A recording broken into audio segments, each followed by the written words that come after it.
हाँ जी, आप सभी के सामने एक शॉर्ट और सिंपल रिव्यू अकाउंट्स के पेपर के लिए।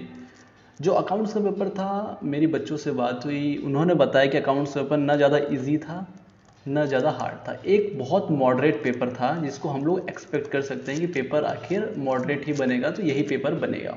तो कुछ क्वेश्चन हम सब लोग देखते हैं। बेसिकली हम लोग उसका आंसर डिस्कशन यहाँ पे नहीं करेंगे, लेकिन और आपको करना भी नहीं चाहिए इस समय। अगर आप आंसर देखने जा रहे हो तो आपके लिए बहुत बड़ी गलती बन सकती है आने वाले एग्जाम के लिए भी। आप एग्जाम के लिए आंसर देखने मत जाओ इस समय। अगर अकाउंट्स का पहला क्वेश्चन देखेंगे तो ये आसान क्वेश्चन था और बहुत सारे क्वेश्चन मॉड्यूल से लिए गए हुए थे अकाउंट्स का ट्रू फॉल्स का जो पहला पार्ट था। और दूसरा पार्ट भी देखेगा तो ये भी आसान क्वेश्चन पिछले आरटीपी एमटीपी में वो पता नहीं कितने हजारों बार पूछा गया है। लेकिन जो उसका तीसरा पार्ट था एक क्रिस्प क्वेश्चन था। अगर आपका कंसेप्ट क्लियर है तभी आप ये क्वेश्चन अटेम्प्ट कर सकते हो। अगर वहीं पे और दूसरी क्वेश्चन की बात करेंगे तो एक डेप्रिसिएशन का आसान क्वेश्चन था, जो क्वेश्चन पहले से ही मॉड्यूल में और या तो आरटीपी एमटीपी में ये देखा गया है क्वेश्चन की, पिछली बार ये आ रखा है। अगर यहीं दूसरे के पार्ट में डिस्कस करेंगे तो ये क्वेश्चन थोड़ा ट्रिकी था, लेकिन हाँ बढ़िया क्वेश्चन था। और बीआरएस का क्वेश्चन 10 मार्क्स का अक्सर आते हैं, लेकिन इस बार 5 मार्क्स का क्वेश्चन आया था। बीआरएस का क्वेश्चन आसान था क्योंकि 5 मार्क्स में क्वेश्चन था इसका। और क्या कह सकते हैं कि ज़्यादा इसमें एडजस्टमेंट भी नहीं थी, 3 प्लस 3 माइनस का एडजस्टमेंट था इसका।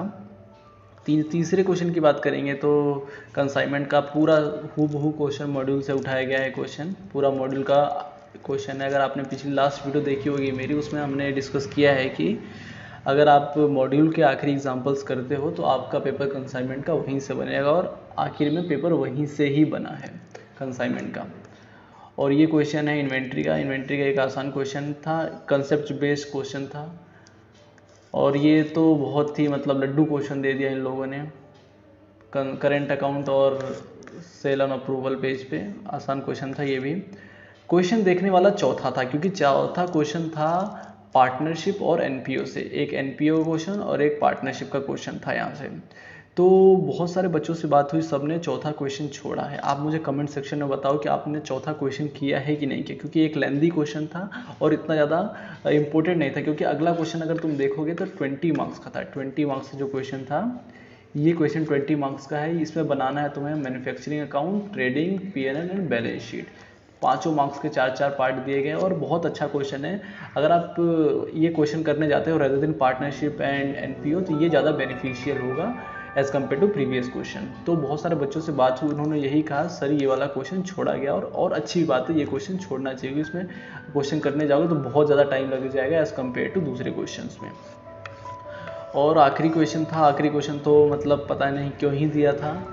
ये क्वेश्चन बहुत ही सिंपल क्वेश्चन था, क्योंकि अगर आखिरी में से कैलकुलेशन की एंट्री करनी थी और 4 फीचर का एंट्री पास करनी थी, ज़्यादा कुछ इसमें था नहीं।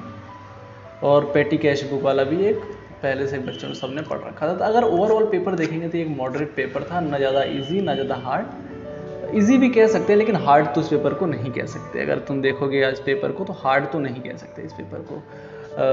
उम्मीद है वीडियो अच्छी लगी होगी। अच्छी लगी हो तो लाइक ज़रूर करें।